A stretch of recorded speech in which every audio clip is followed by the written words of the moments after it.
점심시간이었다. 서울 종로구 뒷골목, 30년은 좋게 된 듯한 낡은 한식당. 박신의 밥상 앞에 손님들이 길게 줄지어 서 있었다. 가을바람이 선선하게 불어오는 10월의 어느 평일이었다. 줄 앞쪽에 정장 차림의 40대 중반 남자가 어깨를 으쓱이며 뒤를 돌아봤다. 강도윤, 대기업 영업팀 과장이었다. 그의 바로 뒤에 50대 후반으로 보이는 중년 여인이 조용히 서 있었다. 여인은 도윤의 불편한 시선을 느끼자 말없이 반걸음 뒤로 물러났다. 저기요, 줄 좀 제대로 서게 해주세요. 이렇게 붙어 있으면 불편하잖아요. 도윤의 목소리에는 짜증이 묻어 있었다. 여인은 고개를 살짝 숙이며 미안하다는 듯 눈빛을 보냈다. 그녀의 손에는 낡은 가죽 핸드백과 함께 작은 종이봉투 하나가 들려 있었다. 잠시 후 식당 문이 열렸다. 앞치마를 두른 주인 아주머니가 고개를 내밀었다. 50대 중반쯤 되어 보이는 그녀는 피곤한 얼굴로 손님들을 맞이했다. 어서 오세요. 조금만 기다려주세요. 목소리는 조용했지만 단정했다. 그녀의 이름은 박순덕. 이 식당을 혼자 운영한 지 3년째였다. 순덕은 손님들을 안내하며 바쁘게 움직였다. 국 끓는 소리, 접시 부딪히는 소리, 주방에서 터져나오는 김소리가 작은 식당을 가득 채웠다. 그녀는 테이블을 닦고 물을 따르고 주문을 받으며 쉴 새 없이 움직였다. 도윤이 자리에 앉았다. 그는 메뉴판도 보지 않고 말했다. 김치찌개 주세요. 빨리요. 순덕은 고개를 끄덕이며 주방으로 들어갔다. 그녀의 손놀림은 빨랐지만 조심스러웠다. 오랜 세월 식당 일을 해온 사람의 손길이었다. 식사를 마치고 계산을 하러 나온 도윤에게 순덕이 작은 봉투 하나를 조심스레 내밀었다. 이거 잠깐 받아주시겠어요? 도윤은 의아한 얼굴로 봉투를 받았다. 봉투 안에는 10,000원짜리 지폐 몇 장과 이름이 적히지 않은 영수증 한 장이 들어 있었다. 이게 뭐예요? 제가 왜 이걸 받아야 하는데요? 순덕은 잠시 말을 잃은 듯 도윤을 바라봤다. 그녀의 눈빛에는 무언가 말하고 싶지만 차마 꺼내지 못하는 감정이 어려 있었다. 그냥 감사하다는 뜻이에요. 감사하다니요? 저 처음 오는 손님인데요. 도윤의 목소리는 냉랭했다. 순덕은 고개를 살짝 숙이며 작게 미소 지었다. 괜찮으세요. 그냥 받아주세요. 도윤은 뭔가 석연치 않았지만 더 묻지 않았다. 봉투를 주머니에 넣고 식당을 나섰다. 가을바람이 그의 뒷모습을 스쳐 지나갔다. 식당 안에 남은 순덕은 카운터 뒤에 서서 한동안 문 쪽을 바라봤다. 그녀의 눈가가 미세하게 떨렸다. 주방에서 국 끓는 소리가 계속 들려왔지만 그녀는 그 자리에 멈춰선 채 깊은 생각에 잠겼다. 사장님, 주문 들어갔어요. 주방에서 일하는 젊은 아르바이트생이 소리쳤다. 순덕은 정신을 차리고 다시 움직이기 시작했다. 하지만 그녀의 손끝은 아직도 미세하게 떨리고 있었다. 오후가 되자 식당은 조금 한산해졌다. 순덕은 테이블을 닦으며 문득 오래된 서랍을 열었다. 그 안에는 빛바랜 사진 한 장이 들어 있었다. 15년 전 학교 앞 노점에서 도시락을 팔던 시절의 사진이었다. 사진 속에는 고등학교 교복을 입은 한 소년이 환하게 웃고 있었다. 순덕은 그 사진을 오랫동안 바라보다가 조심스럽게 다시 서랍 속에 넣었다.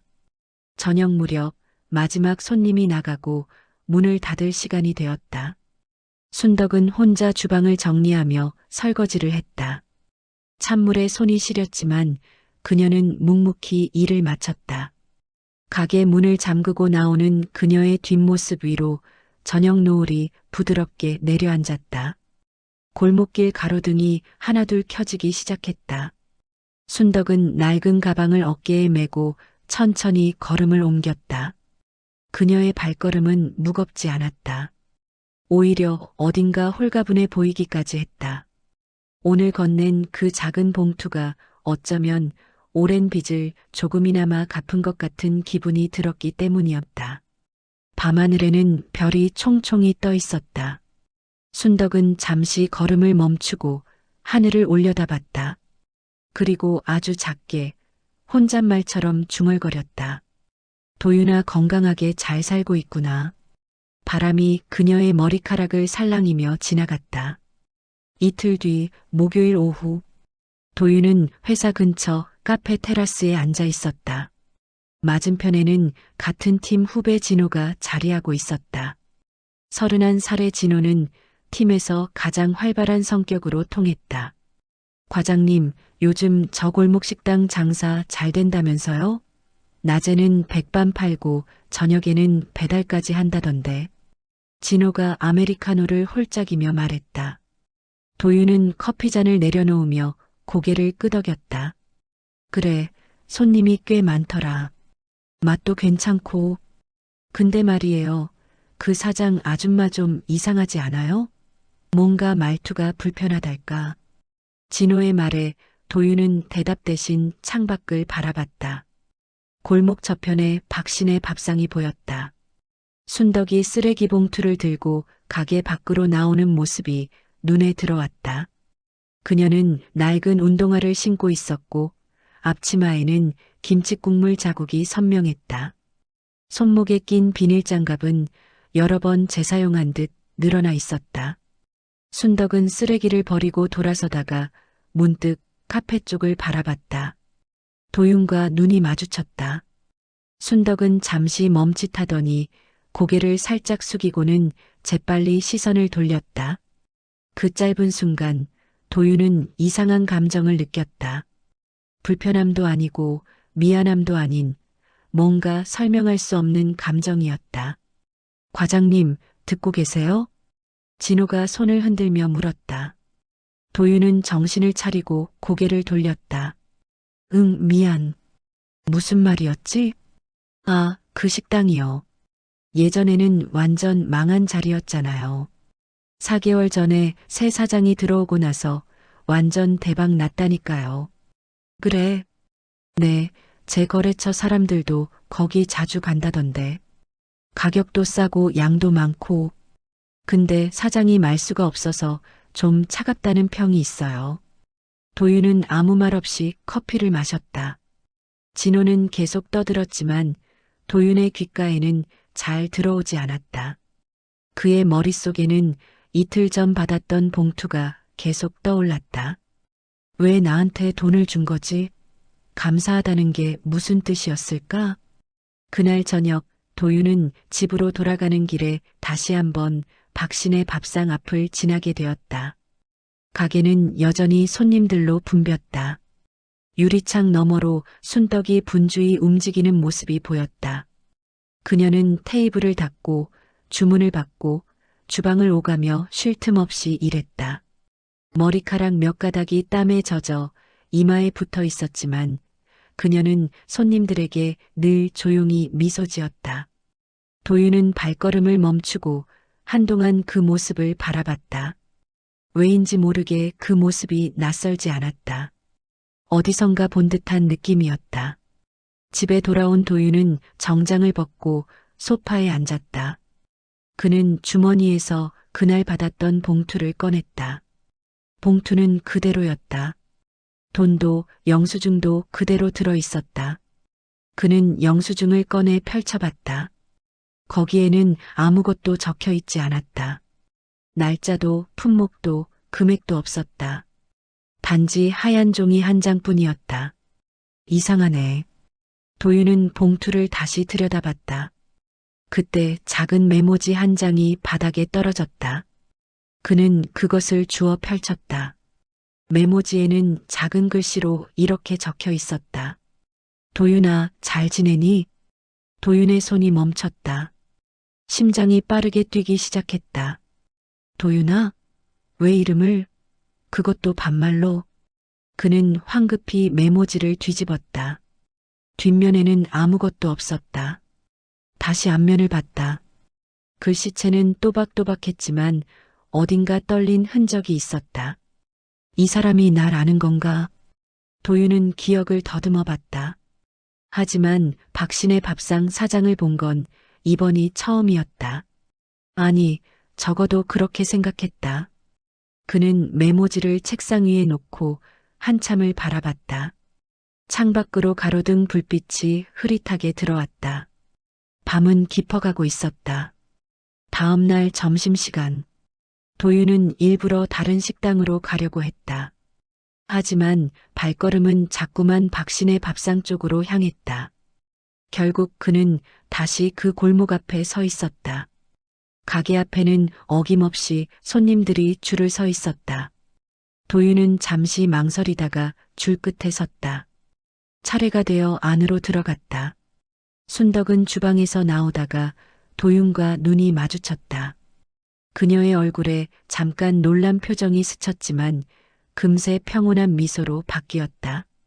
어서 오세요. 도윤은 자리에 앉으며 메뉴판을 펼쳤다. 하지만 글씨는 눈에 들어오지 않았다. 그는 고개를 들어 순덕을 봤다. 순덕은 다른 테이블에서 주문을 받고 있었다. 저 사람이 정말 날 아는 걸까? 잠시 후 순덕이 도윤의 테이블로 다가왔다. 그녀는 물잔을 내려놓으며 조용히 물었다. 뭘 드릴까요? 저기 혹시... 도윤이 말을 꺼내려는 순간 옆 테이블에서 손님이 큰 소리로 불렀다. 사장님, 여기 반찬 좀 더 주세요. 순덕은 도윤에게 미안하다는 눈빛을 보내고는 서둘러 그쪽으로 갔다. 도윤은 입을 다물었다. 타이밍을 놓쳤다. 결국 그는 아무 말도 하지 못하고 식사를 마쳤다. 계산을 하고 나오는 길에 순덕이 작게 말했다. 다음에 또 오세요. 그 말투에는 특별한 감정이 담겨 있지 않았다. 평범한 인사말이었다. 도윤은 고개를 끄덕이고 가게를 나섰다. 골목을 나서며 뒤를 돌아봤다. 순덕은 가게 입구에서 바닥을 쓸고 있었다. 허리를 굽힌 그녀의 모습이 어딘가 쓸쓸해 보였다. 도윤은 다시 정면을 보고 걸었다. 하지만 발걸음은 무거웠다. 머릿속에는 여전히 그 메모지의 글씨가 맴돌고 있었다.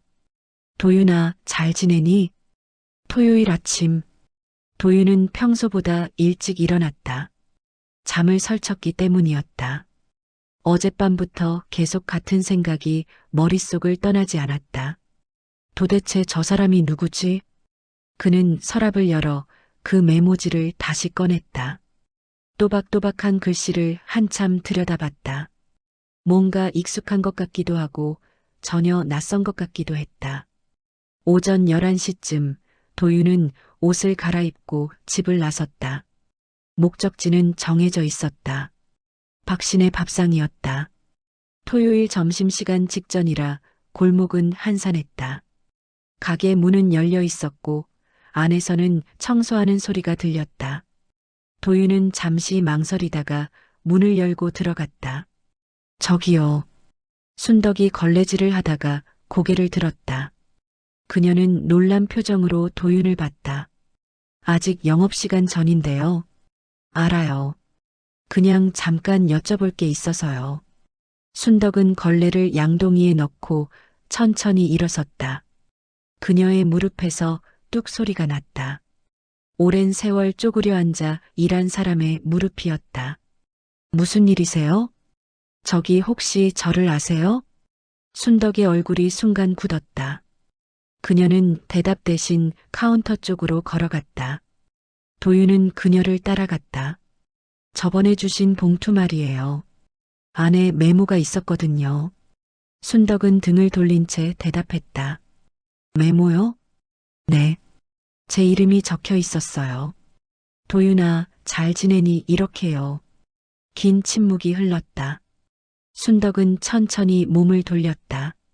그녀의 눈가가 미세하게 떨리고 있었다. 기억 안 나세요? 도윤이 다시 물었다. 순덕은 고개를 저었다. 손님이 너무 많아서요. 헷갈렸나 봐요. 그럼 왜 감사하다고 하신 거예요? 저 처음 온 손님인데. 순덕은 대답하지 않았다. 그 대신 냉장고를 열어 물병을 꺼냈다. 그녀의 손이 미세하게 떨렸다. 물 한 잔 드릴까요? 됐어요. 그것보다 그때 가게 문이 열리며 단골 손님 몇 명이 들어왔다. 70대쯤 되어 보이는 노부부와 50대 아주머니였다. 사장님, 오늘도 왔어요. 노부부가 환하게 웃으며 인사했다. 순덕은 금세 미소를 지으며 그들을 맞았다. 어서 오세요. 평소 자리에 앉으세요. 순덕은 도윤에게 미안하다는 듯 눈빛을 보내고는 손님들을 안내했다. 도윤은 할 수 없이 한쪽 구석 자리에 앉았다. 손님들이 하나둘 늘어나기 시작했다. 순덕은 다시 바쁘게 움직였다. 주문을 받고 음식을 나르고 빈 그릇을 치우며 쉴 틈이 없었다. 도윤은 그 모습을 지켜보며 김치찌개를 주문했다. 잠시 후 나온 찌개는 뜨겁고 얼큰했다. 한 숟가락 떠먹는 순간 뭔가 이상한 느낌이 들었다. 이 맛 어디서 먹어본 것 같은데. 도윤은 다시 한 숟가락 떠먹었다. 김치의 신맛과 돼지고기의 고소함, 그리고 국물의 깊은 맛. 분명 낯익은 맛이었다. 그는 고개를 들어 주방을 바라봤다.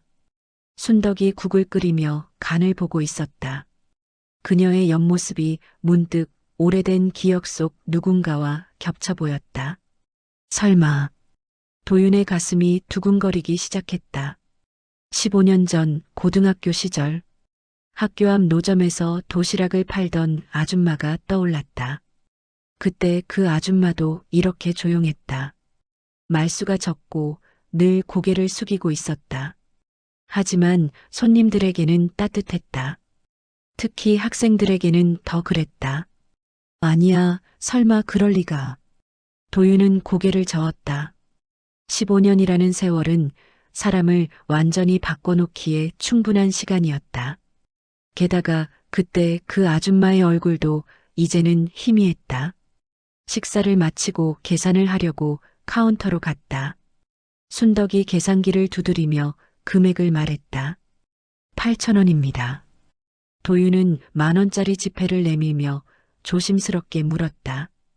혹시 예전에 학교 앞에서 도시락 파신 적 있으세요? 순덕의 손이 멈췄다. 그녀는 천천히 고개를 들어 도윤을 바라봤다.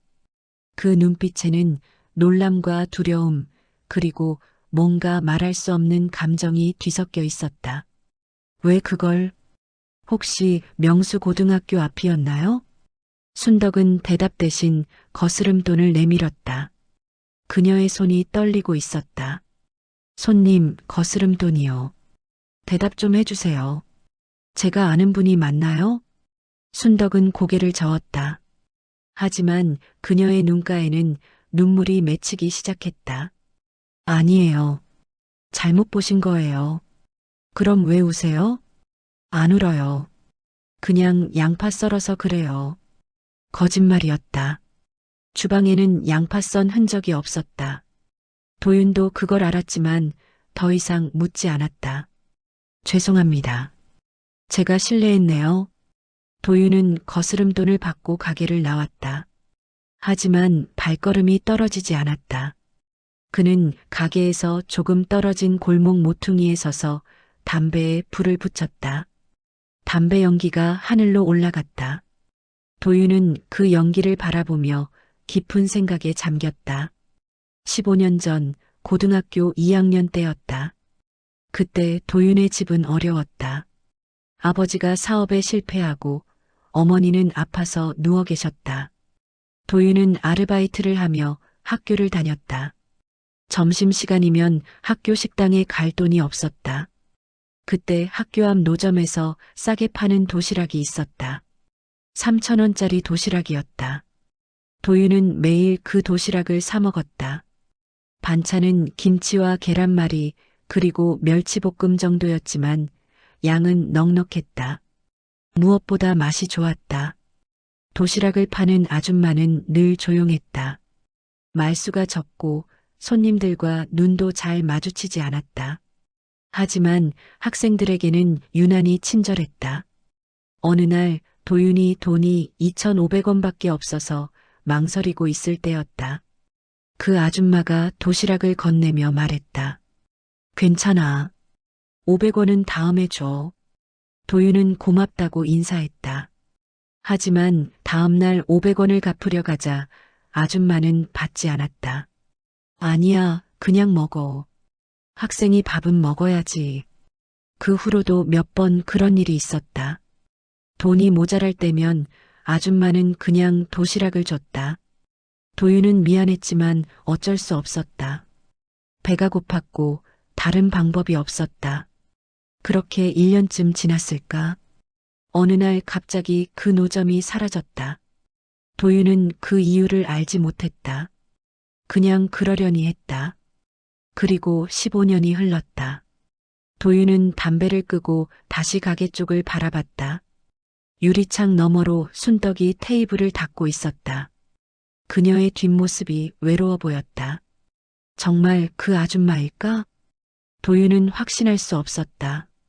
하지만 가슴 한구석이 무거웠다. 만약 정말 그 사람이라면 자신은 그동안 얼마나 무심했던 걸까? 그는 고개를 저으며 발걸음을 돌렸다. 하지만 마음 한편에는 계속 그 의문이 남았다. 저녁 무렵 순덕은 문을 닫고 혼자 가게를 정리했다. 그녀는 카운터 서랍을 열어 낡은 사진 한 장을 꺼냈다. 15년 전 학교 앞 노점 사진이었다. 사진 속에는 고등학교 교복을 입은 도윤이 환하게 웃고 있었다. 그리고 그 옆에 젊은 순덕이 서 있었다. 순덕은 사진을 쓰다듬으며 작게 중얼거렸다. 이제 알아보는구나, 도윤아. 그녀의 눈에서 눈물 한 방울이 떨어져 사진 위에 번졌다. 일요일 저녁 비가 내렸다. 가을비는 차갑고 굵었다. 도윤은 우산을 받쳐들고 천천히 골목을 걸었다. 발밑에 고인 빗물이 구두를 적셨지만 개의치 않았다. 박신의 밥상 앞에 섰다. 가게는 어두웠고 문에는 휴업 안내문이 붙어 있었다. 당분간 가게를 쉽니다. 개인 사정으로 인한 휴업이 오니 양해 부탁드립니다. 도윤은 유리문에 얼굴을 가까이 댔다. 안은 텅 비어 있었다. 테이블 위에는 아무것도 없었고 의자들은 가지런히 정리되어 있었다. 왜 갑자기 문을 닫은 거지? 그때 옆가게 문이 열리며 60대쯤 되어 보이는 남자가 나왔다. 세탁소 주인이었다. 저기 찾으세요? 아, 네. 혹시 사장님 어디 가셨는지 아세요? 세탁소 주인은 고개를 저으며 한숨을 쉬었다. 글쎄요.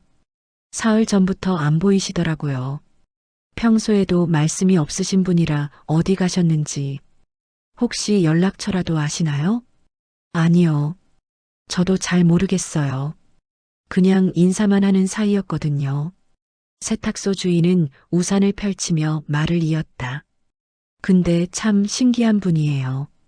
3년 동안 단 한 번도 가게 쉬신 적이 없었거든요.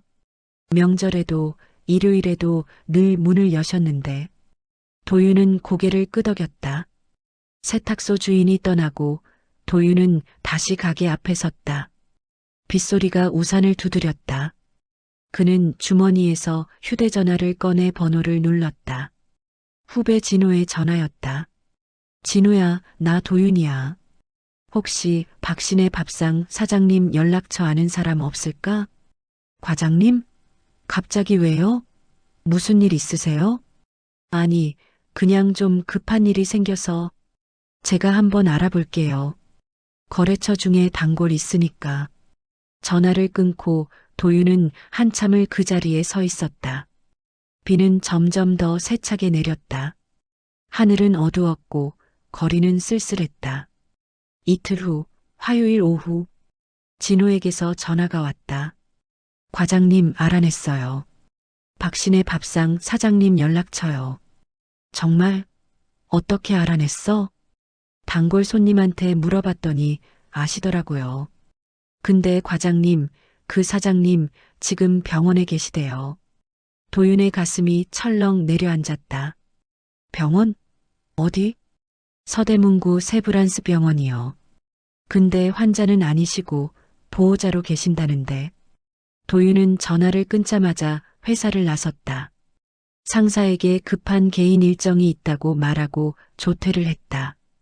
택시를 타고 병원으로 향했다. 차창 밖으로 서울거리가 빠르게 지나갔다. 도윤의 마음은 무거웠다. 병원에 도착해 안내데스크에 물었지만 개인정보라며 알려주지 않았다. 도윤은 할 수 없이 병원 로비를 서성였다.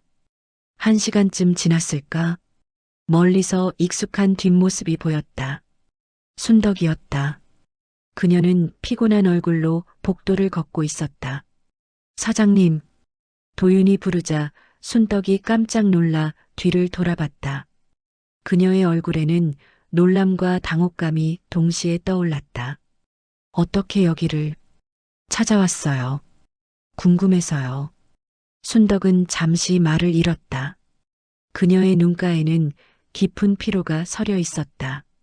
머리카락은 단정하지 못했고 옷에는 구김이 가 있었다. 여기서 뭐 하세요? 도윤이 물었다. 순덕은 대답 대신 창밖을 바라봤다. 그냥 일 때문에요. 거짓말 마세요. 보호자시잖아요. 순덕은 놀란 표정으로 도윤을 봤다. 어떻게 알아봤어요? 누가 아프신 거예요? 긴 침묵이 흘렀다. 복도에는 사람들이 오가고 병원 특유의 소독약 냄새가 났다. 순덕은 천천히 입을 열었다. 제 조카예요. 백혈병이에요. 도윤의 가슴이 먹먹해졌다. 언제부터요? 3년 됐어요. 제가 가게를 시작한 게 그때부터예요. 치료비 때문에. 순덕의 목소리는 담담했지만 떨렸다. 도윤은 아무 말도 할 수 없었다. 조카 부모님은요? 일찍 돌아가셨어요. 교통사고로. 그래서 제가 키웠어요. 순덕은 잠시 숨을 고르고 말을 이었다. 처음엔 도시락 장사했어요. 학교 앞에서요. 명수고등학교. 도윤의 눈이 커졌다. 그럼 정말. 네, 맞아요. 그때 그 아줌마예요. 순덕은 작게 웃었다. 하지만 그 웃음에는 슬픔이 묻어 있었다. 도윤이 기억나요? 매일 도시락 사 먹던 학생. 도윤은 고개를 끄덕였다. 목이 메었다. 왜 말 안 하셨어요? 말하면 뭐해요? 당신은 이제 잘 사는 사람이고 저는 그냥 식당 사장이에요. 옛날 일은 옛날 일일 뿐이죠. 그래도 순덕은 손을 저으며 말을 끊었다. 괜찮아요. 그때 당신 덕분에 제 조카가 한 끼라도 더 먹을 수 있었어요. 그걸로 충분해요. 도윤은 그제야 알았다. 그때 자신이 주었던 도시락 값이 무엇을 의미했는지, 자신이 받았던 작은 친절이 누군가에게는 얼마나 큰 의미였는지. 제가 몰랐어요. 알 필요 없었어요. 그냥 서로 도우며 산 거예요. 순덕은 시계를 보며 자리에서 일어났다. 이제 들어가 봐야 해요. 간호 시간이거든요. 잠깐만요. 조카분은 지금 어때요? 순덕의 얼굴이 어두워졌다. 많이 안 좋아요. 골수 이식을 해야 하는데 비용이. 그녀는 말을 잇지 못했다. 도윤은 주머니에서 지갑을 꺼냈다. 얼마나 필요하세요? 아니에요. 그러시면 안 돼요. 받으세요. 그때 제가 못 드린 도시락 값이에요. 도윤은 지갑 안의 현금을 모두 꺼내 순덕의 손에 쥐어줬다. 순덕은 눈물을 글썽이며 고개를 저었다. 이럴 수 없어요. 너무 많아요. 적어요. 훨씬 더 드려야 하는데. 순덕은 더 이상 버티지 못하고 눈물을 흘렸다. 도윤도 눈시울이 뜨거워졌다. 복도 끝에서 간호사가 순덕을 불렀다. 순덕은 황급히 눈물을 닦고 일어섰다. 가봐야 해요. 연락처 주세요. 제가 도울 수 있는 게 있으면. 순덕은 잠시 망설이다가 명함 한 장을 건넨다. 낡은 박신의 밥상 명함이었다. 고마워요, 도윤아. 그녀는 그렇게 말하고 복도 저편으로 사라졌다. 도윤은 한참을 그 자리에 서 있었다. 손에 쥔 명함이 묵직하게 느껴졌다. 병원을 나서며 하늘을 올려다봤다. 구름 사이로 햇살이 비쳤다. 도윤은 깊은 숨을 들이마셨다. 내가 할 수 있는 게 뭐가 있을까? 한 주가 지났다. 도윤은 회사에서 점심시간마다 자리를 비웠다. 동료들은 이상하게 여겼지만 묻지 않았다. 그는 매일 병원으로 향했다. 처음에는 멀리서 지켜보기만 했다. 순덕이 병실을 오가는 모습, 복도 의자에 앉아 졸고 있는 모습, 매점에서 김밥을 사 먹는 모습. 도윤은 그 모든 걸 조용히 지켜봤다. 사흘째 되는 날, 도윤은 용기를 내어 다가갔다. 순덕은 복도 벤치에 앉아 눈을 감고 있었다. 깊은 피로에 지친 얼굴이었다. 사장님. 순덕이 눈을 떴다. 도윤을 보자 놀란 표정을 지었다. 또 왔어요? 네. 점심 드셨어요? 순덕은 고개를 저었다. 도윤은 들고 온 봉투를 내밀었다. 제가 싸왔어요. 편의점 도시락이지만요. 순덕은 난처한 표호로 봉투를 바라봤다. 이러지 않아도 돼요. 드세요. 제가 먹으려고 2개 샀는데 하나 남았어요. 거짓말이었다. 도윤은 순덕을 위해 일부러 준비해 온 것이었다. 순덕도 그걸 알았지만 더 이상 거절하지 않았다. 둘은 나란히 앉아 도시락을 먹었다. 복도는 조용했고 가끔 간호사들이 지나갔다. 한참 동안 아무 말도 없었다. 조카분은 어때요? 도윤이 먼저 침묵을 깼다. 순덕은 젓가락을 멈추고 작게 한숨을 쉬었다. 오늘은 좀 나아요. 어제보다는요. 나이가 어떻게 되세요? 23이에요. 대학교 2학년 때 아팠어요. 도윤은 고개를 끄덕였다. 23이면 자신보다 10살이나 어렸다. 한창 꿈을 키워야 할 나이였다. 이름이 뭐예요? 민준이요. 박민준. 순덕의 목소리가 부드러워졌다. 조카 이름을 부를 때면 그녀의 얼굴에 따뜻함이 떠올랐다. 착한 아이예요. 아프면서도 한 번도 저한테 힘들다는 말 안 했어요. 오히려 저 걱정만 해요. 순덕의 눈에 눈물이 고였다. 도윤은 자신의 손수건을 건넸다. 괜찮아요. 좋아질 거예요. 그랬으면 좋겠어요. 둘은 다시 침묵 속에 도시락을 먹었다. 멀리서 병원 안내 방송이 들렸다. 보호자 박순덕님 601호실로 와주시기 바랍니다. 순덕이 황급히 일어섰다. 도시락을 반쯤 남긴 채였다. 먼저 들어가 봐야겠어요. 네, 가세요. 남은 건 제가 치울게요. 순덕은 고맙다는 눈빛을 보내고 복도를 달려갔다. 도윤은 그녀가 사라질 때까지 지켜봤다. 그날 저녁 도윤은 회사 동료 진호를 만났다. 회사 근처 호프집이었다. 과장님, 요즘 이상해요. 점심시간마다 어디 가세요? 진호가 맥주잔을 기울이며 물었다. 도윤은 대답 대신 잔을 들었다. 그냥 볼 일이 좀 있어서. 혹시 여자 만나세요? 도윤은 피식 웃었다. 아니야. 그런 거 아니고. 그럼 뭐예요? 궁금하잖아요. 도윤은 잠시 망설이다가 입을 열었다. 진호야, 너 옛날에 누구한테 도움받은 적 있어?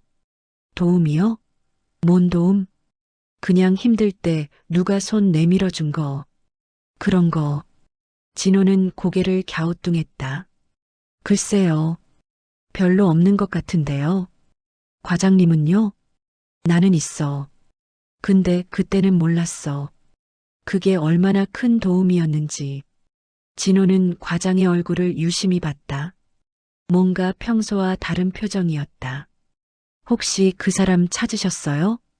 도윤은 고개를 끄덕였다. 응, 찾았어. 그래서요? 이제 내가 도울 차례인 것 같아. 진호는 더 묻지 않았다. 대신 조용히 맥주를 따라줬다. 두 사람은 한참을 말없이 술을 마셔다. 다음 날 도윤은 회사 홍보팀 차장을 찾아갔다. 대학 동기였던 홍보팀 차장 성민은 반갑게 맞아줬다. 도윤아, 무슨 일이야? 웬일로 우리 팀에 부탁이 하나 있어서. 도윤은 박신의 밥상 이야기를 꺼냈다. 작은 식당이지만 맛도 좋고 사장도 좋은 사람이니 회사 구내식당 협력업체로 추천하고 싶다고 했다. 성민은 고개를 갸웃했다. 갑자기 왜? 너 그 식당이랑 무슨 관계 있어? 옛날에 신세 진 적이 있어. 이제라도 보답하고 싶어서. 성민은 한참 도윤을 바라보다가 웃었다. 알았어. 한번 알아볼게. 근데 확답은 못해. 절차가 있으니까. 고마워. 그것만으로도 충분해. 도윤은 성민의 사무실을 나서며 안도의 한숨을 쉬었다. 작은 시작이었지만 뭔가 할 수 있다는 게 다행이었다. 그날 오후 도윤은 다시 병원으로 갔다. 순덕은 민준의 병실 앞 복도에 앉아 있었다. 그녀의 옆에는 작은 가방이 놓여 있었다. 사장님, 순덕이 고개를 들었다. 오늘은 평소보다 표히 밝아 보였다. 오늘 민준이가 좀 나아졌어요. 의사 선생님이 희망이 있다고 하셨어요. 정말요? 다행이네요. 도윤도 덩달아 기뻤다. 순덕은 가방에서 작은 봉투를 꺼냈다. 이거 지난번에 주신 돈이요. 돌려드릴게요. 왜요? 너무 많이 받았어요. 제가 쓸 수 있는 것보다. 도윤은 고개를 저었다. 그냥 가지세요. 앞으로 더 필요할 거예요. 그래도 제발이요. 제가 마음 편하게 해주세요. 순덕은 더 이상 말하지 않았다. 대신 고개를 숙여 감사의 인사를 했다. 도윤은 그녀의 어깨를 가볍게 두드렸다. 힘내세요. 다 잘 될 거예요. 그날 저녁 도윤은 집으로 돌아가는 길에 편의점에 들렀다. 내일 순덕에게 줄 도시락을 샀다. 그리고 과일도 몇 개 골랐다. 계산을 하며 문득 웃음이 났다. 15년 전 자신도 이렇게 누군가에게 도시락을 받았었다. 이제는 자신이 주는 차례였다. 집에 도착해 소파에 앉았다. 휴대전화를 꺼내 순덕의 명함을 봤다. 낡고 구겨진 명함이었지만 도윤에게는 소중했다. 그는 명함을 지갑 안에 조심스럽게 넣었다. 그리고 창밖을 바라봤다. 밤하늘에는 별이 총총히 떠 있었다. 이제 시작이야. 내가 할 수 있는 걸 하나씩 해나가자. 도윤은 그렇게 다짐했다. 보름이 지났다. 박민준의 상태는 조금씩 나아지고 있었다. 골수 이식 수술 날짜도 잡혔다. 순덕의 얼굴에는 오랜만에 희망이 피어올랐다. 도윤은 매일 병원을 찾았다. 처음에는 점심시간에만 들렀지만 이제는 퇴근 후에도 들르곤 했다. 순덕과 함께 복도 벤치에 앉아 이야기를 나누는 시간이 늘어났다. 도윤아, 회사 일은 괜찮아? 순덕이 걱정스러운 얼굴로 물었다. 도윤은 괜찮다며 웃었다. 괜찮아요. 이런 거 하나 때문에 문제될 일은 없어요. 미안해. 내가 너무 폐를 끼치는 것 같아서. 아니에요. 제가 하고 싶어서 하는 거예요. 둘은 조용히 복도를 바라봤다. 환자들과 보호자들이 오가는 모습이 보였다. 누구나 각자의 사연을 안고 살아가고 있었다. 도윤아. 네. 그때 말이야. 내가 매일 도시락 사 먹을 때 나도 참 힘들었어. 순덕이 천천히 말을 이었다. 민준이가 처음 아팠을 때였거든. 치료비도 없고 방법도 없고 그냥 매일 하루하루 버티는 게 전부였어. 도윤은 조용히 듣고 있었다. 근데 내가 매일 웃으면서 도시락 사 먹는 걸 보면 나도 힘이 났어. 저렇게 어린애도 열심히 사는데 나라고 포기할 수 없잖아. 순덕의 목소리가 떨렸다. 그래서 내가 도시락값 못 낼 때도 그냥 줬어. 돈 때문이 아니라 너를 보면서 내가 위로받았거든. 도윤의 눈시울이 뜨거워졌다. 몰랐어요. 그땐 그냥 제가 도움만 받는 줄 알았어요. 우린 서로 도운 거야. 그게 인연이잖아. 순덕은 작게 웃었다. 도윤도 따라 웃었다. 둘 사이에 따뜻한 침묵이 흘렀다. 며칠 후 회사에서 좋은 소식이 들려왔다. 홍보팀 차장 성민이 도윤을 찾아왔다. 도윤아, 됐어. 뭐가요? 박신의 밥상. 우리 회사 협력업체로 선정됐어. 다음 달부터 직원 도시락 납품하기로 했어. 도윤의 얼굴이 환해졌다. 정말요? 고마워요, 형. 뭘, 맛도 좋다고 하던데. 샘플 먹어봤는데 진짜 괜찮더라. 도윤은 곧바로 순덕에게 전화했다. 순덕은 처음엔 믿기지 않는다는 반응이었다. 정말이에요? 우리 같은 작은 식당이? 네. 다음 주에 계약서 작성하러 오시면 돼요. 도윤아, 고마워. 정말 고마워. 순덕의 목소리에서 울음이 섞여 나왔다. 도윤은 가슴이 뭉클했다. 괜찮아요. 당연한 거예요. 전화를 끊고 도윤은 깊은 숨을 들이마셨다. 작은 보답이었지만 마음이 후련했다.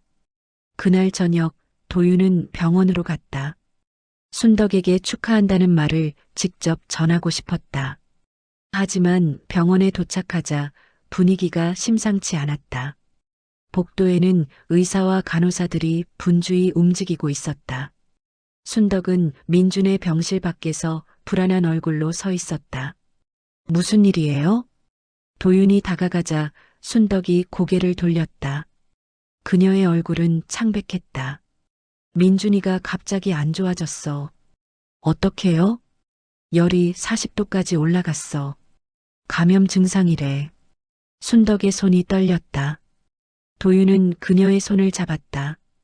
괜찮아질 거예요. 의사 선생님 믿어요. 무서봐. 이러다가 수술도 못하면 어떡해. 순덕은 더 이상 참지 못하고 울음을 터뜨렸다.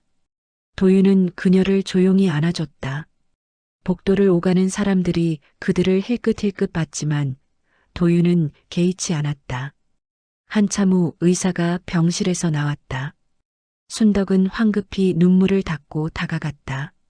선생님, 민준이는요? 일단 안정됐습니다. 항생제 투여하고 있으니 지켜봐야 해요. 수술은 할 수 있나요? 글쎄요. 이번 주 상태를 봐야 할 것 같습니다. 의사는 그렇게 말하고 다른 병실로 향했다. 순덕은 주저앉듯 벤치에 앉았다. 괜찮아질 거예요. 도윤이 옆에 앉으며 말했다. 순덕은 고개를 끄덕였지만 표은 여전히 어두웠다. 도윤아. 네. 만약에 말이야, 민준이가 안 되면 어떡하지? 그런 생각하지 마세요. 근데 무서워. 민준이는 내가 키운 애나 마찬가지거든. 동생 부부가 돌아가시고 민준이 3살 때부터 내가 키웠어. 순덕의 목소리는 가늘게 떨렸다. 20해를 함께 살았어. 그 애가 없는 삶은 상상도 안 돼. 도윤은 아무 말도 할 수 없었다. 그저 순덕의 손을 꼭 잡아줄 뿐이었다. 밤이 깊어갔다. 도윤은 순덕과 함께 병실 밖에서 밤을 지새웠다. 간호사들이 몇 번이나 들어가라고 권했지만 순덕은 움직이지 않았다. 새벽 4시쯤 민준의 상태가 조금 안정됐다. 간호사가 나와서 열이 내렸다고 전했다. 순덕은 그제야 안도의 한숨을 쉬었다. 다행이다. 도윤도 긴장이 풀렸다. 그는 자판기에서 따뜻한 커피 2잔을 뽑아왔다. 드세요. 고마워. 둘은 커피를 마시며 조용히 앉아 있었다. 창밖으로 동이 트기 시작했다. 새벽 하늘이 점점 밝아졌다. 도윤아. 네. 너 같은 사람이 있어서 다행이야. 순덕의 말에 도윤은 작게 웃었다. 저야말로요. 사장님 같은 분이 계셔서 다행이에요. 둘은 서로를 바라보며 미소 지었다. 피곤했지만 따뜻한 아침이었다. 일주일 후 민준의 상태는 완전히 회복됐다. 수술 날짜도 다시 확정됐다. 순덕은 눈물을 흘리며 기뻐했다. 도윤은 그 모습을 보며 가슴이 벅찼다. 작은 도움이 이렇게 큰 힘이 될 수 있다는 게 신기했다. 이게 인연이구나. 도윤은 조용히 생각했다. 15년 전 받았던 작은 친절이 이렇게 돌고 돌아 다시 만나게 했다. 그리고 이제는 자신이 그 친절을 돌려줄 차례였다. 병원을 나서며 하늘을 올려다봤다. 구름 한 점 없이 맑은 하늘이었다. 도윤은 깊은 숨을 들이마셨다. 앞으로도 할 일이 많았다. 하지만 두렵지 않았다. 옆에 함께할 사람이 있었으니까. 수술 당일이었다. 이른 아침부터 병원은 분주했다. 민주는 수술실로 들어가기 전 순덕의 손을 꼭 잡았다. 이모, 걱정 마세요. 저 괜찮을 거예요. 23 청년의 목소리는 떨렸지만 단단했다. 순덕은 눈물을 참으며 고개를 끄덕였다. 그래, 우리 민준이. 잘하고 나와. 이모도 건강 챙기세요. 제가 없을 때 밥 꼭 드시고요. 알았어. 걱정 마. 민주는 복도 끝에 서 있는 도윤을 보고 작게 손을 흔들었다. 도윤도 손을 흔들어 답했다. 사흘 전 도윤은 처음으로 민준과 직접 대면했었다. 이모 많이 도와주신 분이죠? 감사합니다. 민준의 첫마디였다. 창백한 얼굴이었지만 눈빛은 맑았다. 아니에요. 제가 오히려 신세졌어요. 이모한테 들었어요. 옛날에 고등학생 때 이모 도시락 많이 사드셨다면서요. 민주는 작게 웃었다. 그때 그 돈이 제 치료비가 됐대요. 그러니까 제가 살아있는 건 형 덕분이에요. 도윤은 가슴이 뭉클했다. 자신이 무심코 했던 일이 누군가의 생명을 이어주고 있었다. 수술실 문이 닫혔다. 순덕은 그 자리에 주저앉았다. 도윤이 부축해 벤치로 데려갔다. 괜찮으세요? 응, 그냥 다리에 힘이 안 들어가네. 순덕은 떨리는 손으로 물병을 집었다. 물을 마시려 했지만 손이 떨려서 흘릴 뻔했다. 도윤이 받아서 직접 따라줬다. 천천히 드세요. 고마워. 수술 시간은 6시간 예정이었다. 긴 시간이었다. 순덕과 도윤은 대기실에 앉아 기다렸다. 1시간이 지나고 2시간이 지났다. 순덕은 한마디도 하지 않았다.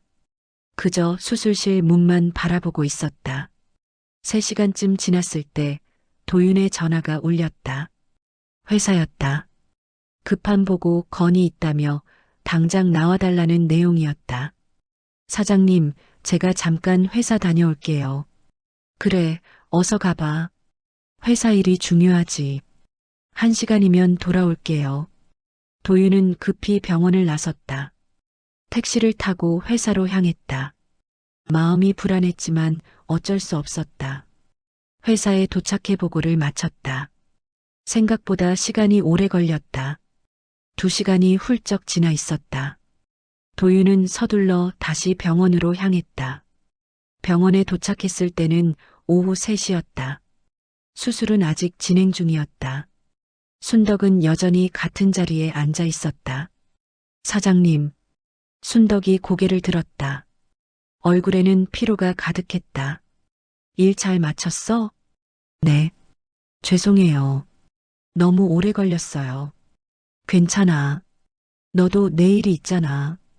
도윤은 순덕 옆에 앉았다. 순덕의 손은 차갑게 식어 있었다. 도윤은 자신의 외투를 벗어 순덕의 어깨에 걸쳐줬다. 추우세요? 아니, 긴장돼서 그래. 그때 수술실 문이 열렸다. 집도이가 마스크를 벗으며 나왔다. 순덕이 벌떡 일어났다. 선생님, 수술 잘 끝났습니다. 순덕은 그 자리에서 주저앉을 뻔했다. 도윤이 재빨리 부축했다. 민준이는요? 지금은 회복실에 있습니다. 1시간 후면 일반 병실로 옮길 거예요. 고맙습니다, 선생님. 정말 고맙습니다. 순덕은 연신 고개를 숙이며 감사 인사를 했다. 의사가 사라지고 순덕은 그제야 눈물을 쏟아냈다.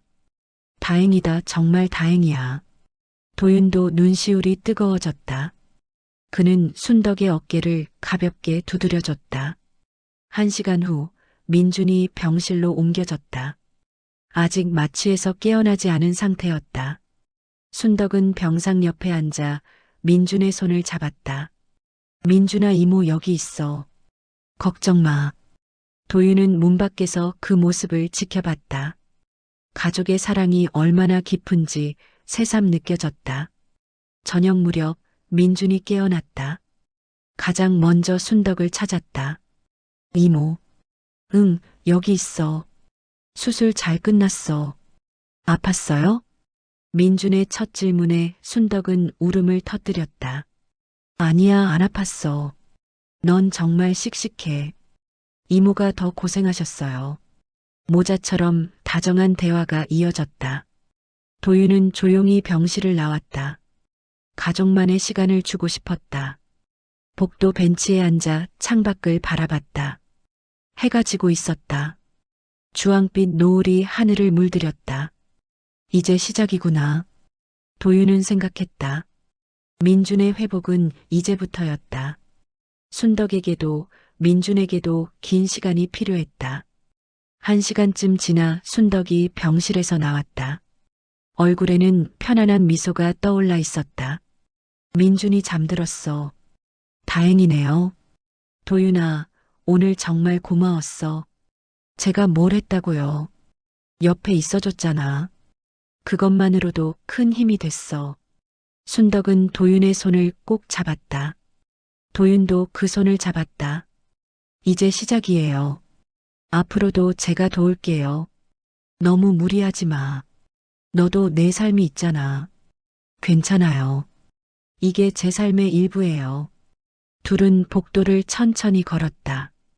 병원의 밤은 조용했다. 가로등 불빛이 복도를 따뜻하게 비쳤다. 일주일 후 민주는 완전히 깨어났다. 회복 속도도 빨랐다. 의사는 긍정적인 반응이라며 기뻐했다. 순덕은 그동안 문을 닫았던 박신의 밥상을 다시 열기로 했다. 도윤이 주선한 회사 도시락 납품도 시작해야 했다. 혼자 할 수 있겠어요? 도윤이 걱정스럽게 물었다. 순덕은 고개를 끄덕였다. 괜찮아. 아르바이트생도 구했어. 그리고 민준이도 이제 안정됐으니까. 무리하지 마세요. 응. 너도 회사 일 열심히 해. 나 때문에 너무 신경 쓰지 말고. 도윤은 작게 웃었다. 순덕도 따라 웃었다. 며칠 후 박신의 밥상이 다시 문을 열었다. 단골 손님들이 반갑게 찾아왔다. 가게는 다시 활기를 되찾았다. 도윤은 점심시간에 가게를 찾았다. 순덕은 예전처럼 분주히 움직이고 있었다. 하지만 표정은 훨씬 밝아 보였다. 어서 오세요. 김치찌개 하나 주세요. 네, 금방 나올 거예요. 순덕은 웃으며 주방으로 들어갔다. 도윤은 자리에 앉아 가게를 둘러봤다. 손님들로 가득했다. 모두 행복한 얼굴로 식사를 하고 있었다. 여기가 바로 행복이구나. 도윤은 생각했다. 화려하지 않아도 크지 않아도 따뜻한 마음이 있는 곳. 그게 바로 진짜 행복이었다. 식사를 마치고 계산을 하는데 순덕이 작은 봉투를 건넸다. 이게 뭐예요? 그냥 감사의 표시야. 열어봐. 도윤이 봉투를 열자 손편지 한 장이 들어 있었다. 도윤아, 내가 있어서 우리가 이렇게 웃을 수 있어. 고마워. 마이너스 민준 이모 올림. 도윤의 눈시울이 뜨거워졌다. 그는 편지를 조심스럽게 접어 지갑에 넣었다. 저야말로 감사해요. 뭐가? 제 인생에 다시 찾아와줘서요. 순덕은 작게 웃었다. 도윤도 웃었다. 두 사람 사이에 따뜻한 공기가 흘렀다. 가게를 나서며 뒤돌아봤다. 순덕이 손을 흔들었다. 도윤도 손을 흔들어 답했다. 골목을 걸으며 하늘을 올려다봤다. 구름이 천천히 흘러가고 있었다. 도윤은 깊은 숨을 들이마셨다. 이제 우리의 이야기는 계속될 거야. 겨울이 깊어지고 첫눈이 내렸다. 서울거리는 하얗게 물들었고 사람들은 두터운 외투를 꺼내 입었다. 박신의 밥상은 여전히 손님들로 붐볐다. 회사 도시락 납품도 순조로웠다. 순덕은 바쁘지만 행복한 나날을 보내고 있었다. 민주는 태어난 지 한 달이 지났다. 아직 완전히 회복된 건 아니었지만 일상생활은 가능했다. 그는 가끔 가게에 나와 순덕을 도왔다. 도윤은 여전히 자주 가게를 찾았다. 이제는 단골을 넘어 가족 같은 사이가 되었다. 토요일 오후 도윤은 가게 문을 열고 들어갔다.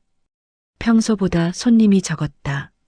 눈이 많이 와서 사람들이 외출을 꺼린 모양이었다. 어서 오세요. 순덕이 반갑게 맞았다. 그녀의 옆에는 민준이 서 있었다. 민준은 앞치마를 두르고 설거지를 하고 있었다. 민준이 안녕하세요. 형, 오랜만이에요. 요즘 바쁘시죠? 조금. 연말이라 그래요. 도윤은 자리에 앉았다. 순덕이 따뜻한 보리차를 가져다 줬다. 오늘은 뭘 드실래요? 김치찌개요. 늘 먹던 거요. 네, 금방 나올 거예요. 순덕은 주방으로 들어갔다. 민준이 도윤 옆에 앉았다. 형, 정말 감사해요. 갑자기 왜요? 형이 아니었으면 저 지금 여기 없었을 거예요. 민준의 목소리는 진지했다. 도윤은 손사래를 쳤다. 아니에요. 민준 씨가 잘 이겨낸 거예요. 아니에요. 이모한테 들었어요. 형이 얼마나 많이 도와주셨는지. 민준은 잠시 말을 멈췄다가 다시 입을 열었다. 저 내년에 복학하려고요. 늦었지만 학교 마치고 싶어요. 잘 생각했어요. 꼭 그러세요. 그리고 졸업하면 이모 가게 제대로 도울 거예요. 이모 혼자 너무 힘드시거든요. 도윤은 민준의 어깨를 가볍게 두드렸다. 든든하네요. 사장님도 기뻐하시겠어요. 둘은 잠시 이야기를 나눴다. 민준은 밝았고 희망에 차 있었다. 병을 이겨낸 사람만이 가질 수 있는 단단함이 있었다. 김치찌개가 나왔다. 김이 모락모락 올라왔다. 도윤은 한 숟가락 떠먹었다. 여전히 맛있었다. 사장님 맛있어요. 그래, 다행이다. 순덕은 미소 지으며 자리에 앉았다. 오늘은 손님이 없어서 잠시 쉴 수 있었다. 도윤아. 네. 너 요즘 어때? 저요? 그냥 똑같죠. 여자친구는 없어? 갑작스러운 질문에 도윤은 당황했다. 아직 없어요. 왜? 너 같은 사람이면 인기 많을 텐데. 그냥 아직 인연이 안 닿았나 봐요. 순덕은 피식 웃었다. 좋은 사람 만나야 해. 너무 일만 하지 말고. 알아요. 사장님도 너무 일만 하지 마세요. 나는 괜찮아.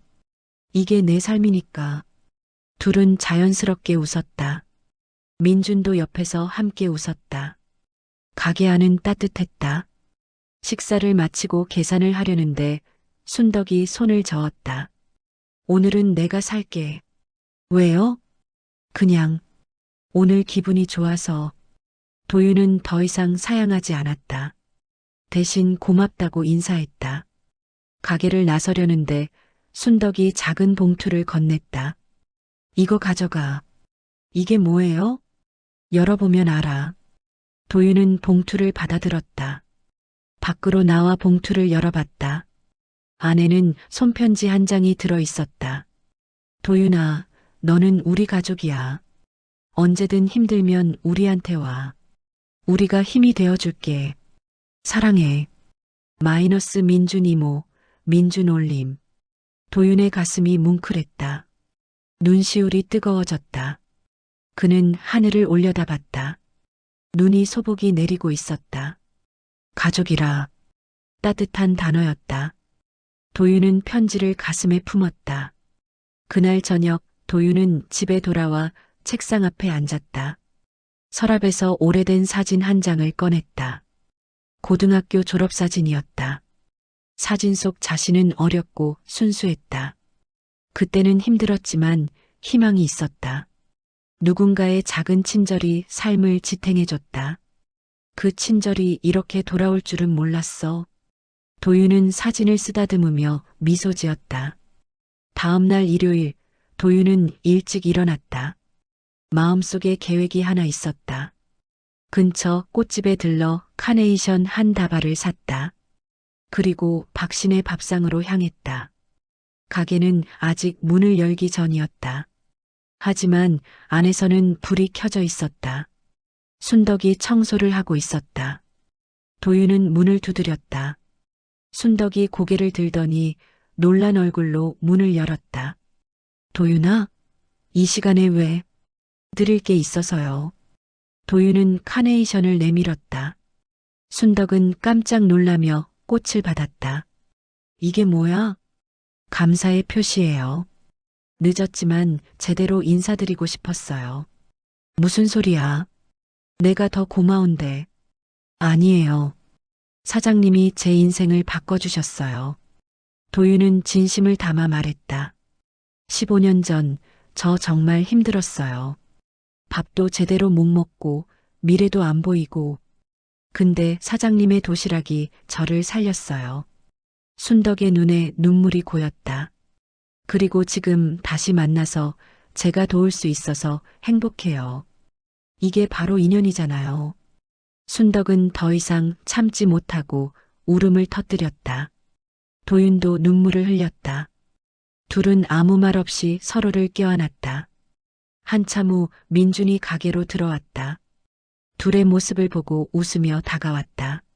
무슨 일이에요? 아니야. 그냥 좋아서 그래. 순덕이 눈물을 닦으며 말했다. 민준도 함께 웃었다. 세 사람은 함께 가게를 정리했다. 테이블을 닦고 그릇을 정리하고 재료를 준비했다. 마치 오래전부터 함께 일해온 가족 같았다. 오전 11시 가게 문을 열었다. 손님들이 하나둘 들어오기 시작했다. 순덕은 주방에서, 민주는 홀에서, 도윤은 계산대에서 손님들을 맞았다. 여기 김치찌개 2인분이요. 네, 금방 나갑니다. 가게는 활기찼다. 손님들의 웃음소리, 국 끓는 소리, 그릇 부딪히는 소리가 어우러졌다. 점심시간이 지나고 손님들이 빠져나갔다. 세 사람은 테이블에 둘러앉아 함께 식사를 했다. 오늘 수고했어, 도윤아. 아니에요. 재밌었어요. 다음에도 와줘. 우리 일손이 부족하거든. 순덕은 장난스럽게 말했다. 도윤은 웃으며 고개를 끄덕였다. 네, 언제든지요. 민준이 물잔을 들어 올렸다. 우리 건배할까요? 무슨 건배? 우리 가족을 위해서요. 세 사람은 물잔을 부딪혔다. 맑은 소리가 울렸다. 가족을 위하여. 창밖으로 겨울 햇살이 따스하게 비쳤다. 눈 덮인 골목은 고요했지만 가게 안은 온기로 가득했다. 도윤은 창밖을 바라보며 생각했다. 이게 행복이구나. 화려하지 않아도 거창하지 않아도 함께할 사람이 있으면 그게 행복이구나. 순덕도 같은 생각을 하고 있었다. 그녀는 도윤과 민준을 번갈아 보며 미소 지었다. 내가 준 작은 친절이 이렇게 큰 사랑으로 돌아올 줄 몰랐어. 고마워, 도윤아. 민준은 두 사람을 보며 행복했다. 자신을 살려준 사람들이었다. 앞으로도 오래오래 함께하고 싶었다. 저녁이 되자 도윤은 자리에서 일어났다. 이제 가볼게요. 그래, 조심히 가. 다음 주에 또 올게요. 응, 기다릴게. 도윤은 가게를 나섰다. 순덕과 민준이 문 앞까지 배웅 나왔다.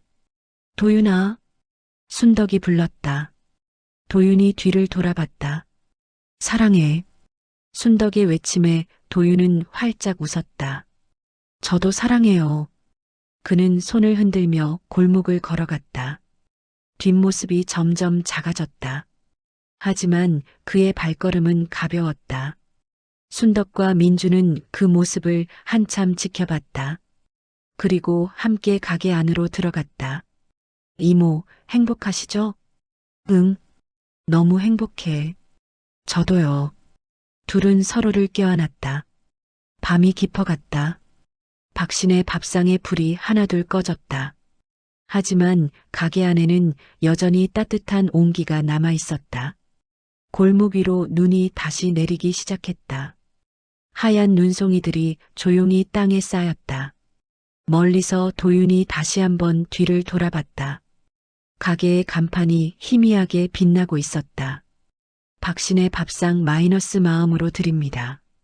도윤은 그 글씨를 한참 바라보다가 미소 지었다. 그리고 다시 앞을 보고 걸었다. 그의 마음속에는 따뜻한 무언가가 자리 잡고 있었다. 그것은 사랑이었고 감사였고 희망이었다. 인생은 돌고 돈다. 주었던 것은 언젠가 돌아온다. 그리고 받았던 것은 다시 누군가에게 전해진다. 도윤은 그 진리를 이제 깊이 이해했다. 하늘의 별들이 반짝였다. 추운 겨울이었지만 마음만큼은 봄처럼 따뜻했다. 박신의 밥상의 이야기는 계속될 것이다. 순덕과 민준, 그리고 도윤의 이야기는 끝나지 않을 것이다. 왜냐하면 그들은 이제 진짜 가족이 되었으니까. 그리고 가족의 사랑은 영원하니까.